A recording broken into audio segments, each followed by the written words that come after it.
We don't see things from the same perspective. We don't have the same opinion. And the mere fact that we see things differently will inevitably mean we're going to have differences. We're going to have conflict. We're going to have difficulty. We're not going to look at things the same way. That as much as I love my wife and as great as our marriage is, we don't always see things the same way. And that's why I'm constantly trying to make her see it the way I do. But what conflict is now that we don't see it the same way, what is our process? What is our effort? What is the work that we're going to put into resolving it the same way? So sometimes the source of our conflict merely comes because we're different. We don't see it the same way. But James said that's the surface level. That's level 1. Level 2, he says, sometimes the source of our conflict exists or originate within our heart. James says not that we just differ. It's not that we just have difficulties. It's not that we just have differences. James says every now and then the source of your conflict originates in the fact that we have some heart issues. Heart issues will always escalate conflict.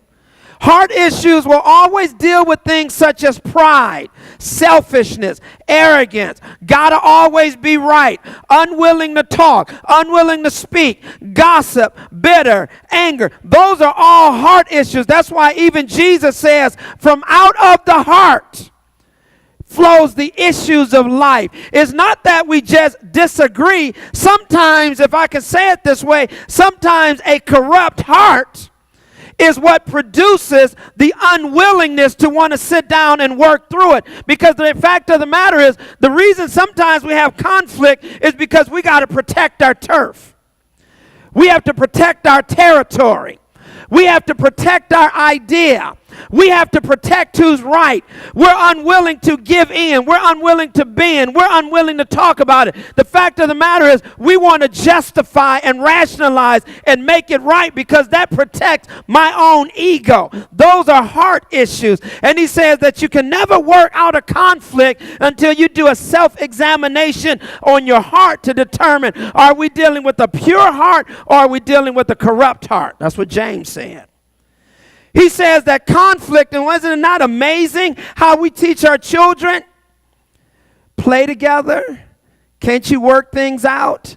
Why don't you share? That's no way to talk to one another. Isn't it amazing that everything we teach our children and how to relate to one another, we fail to do as adults? It's amazing that with my children, it's easy for me to teach them what they're supposed to be doing. I got 5, so I get a whole lot of practice with this.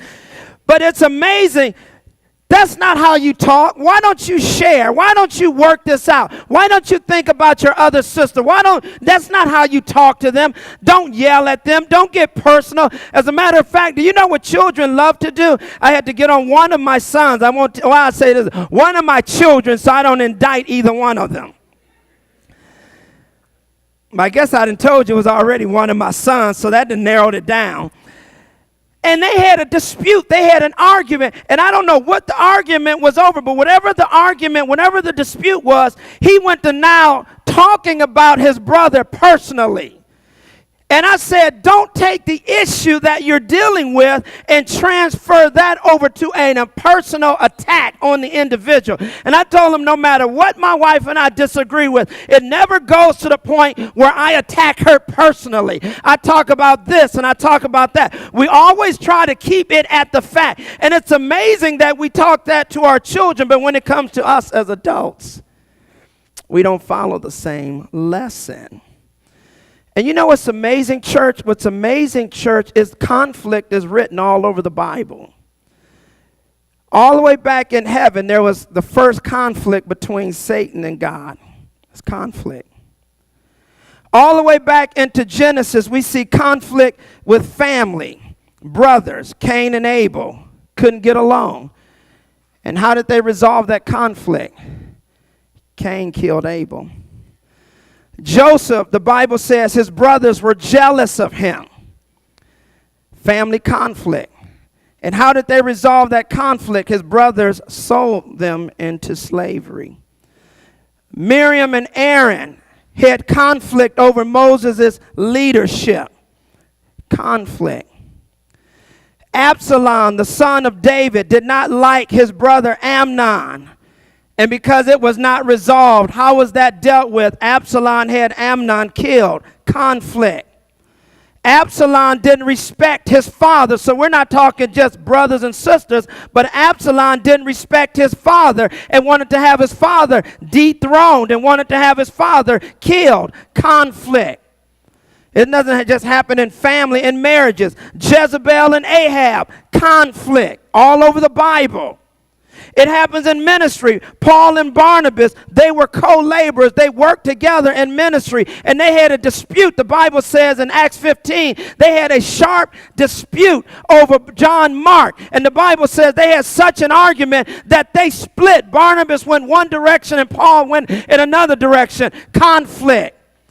Two people came to Solomon over a baby, and who did it belong to? Conflict. There's conflict that happens all over the Bible, but here's the consistent thing about conflict. God always associates conflict with an issue of the heart, with an issue of sin, with an issue of the flesh, and he says that the only way to resolve conflict is that you have to be walking in the Spirit, obeying the Word, reflecting God, because the Bible says that all the characteristics that's necessary to resolve conflict, God is a God of peace. The Bible says Jesus in John 17, the high priestly prayer. There are a number of things Jesus could have prayed about, but you know what he prayed about? Make them one, even as I am one, in his prayers. And then in Ephesians 4, the Bible says, make every effort to preserve the unity of the Spirit and the bond of peace. You know what he says? The word make every effort, be diligent. It means to go to battle, to fight, to risk your life, because peace and unity and reconciliation is so important. For the Bible says, when we were yet sinners, while we were enemies of God, when we were alienated from God, when we were separated from God, you know what God did? He initiated. He made the first move. When we were rebellious and there was a gap and we were separated, and when we put our fist up in rebellion to God, the Bible says God made the first move. For God so loved the world that he sent his only begotten son. God initiated the first move. You know why? Because peace, unity, and reconciliation is a part of his character. And if you say that you are connected with God, then your initiative and your effort to bring about peace, unity, and reconciliation will happen, because that is the prayer of Jesus, that is the work of the Spirit, and that is the character of God. And you cannot be connected to Jesus, the Spirit, and the Father and not be about peace, unity, and reconciliation. And that's why the Bible says, how can you say that you hate your brother whom you see every day and love God whom you do not see? It's inconsistent with the character of God. Some of us, man, we got conflicts and we don't even know why we fighting. One of the greatest battles that I had with my sister, y'all want to hear this story? We went for about a week and didn't speak. And you know, when I sit back, why we didn't speak? Because she did something that it took me a week to forgive her over.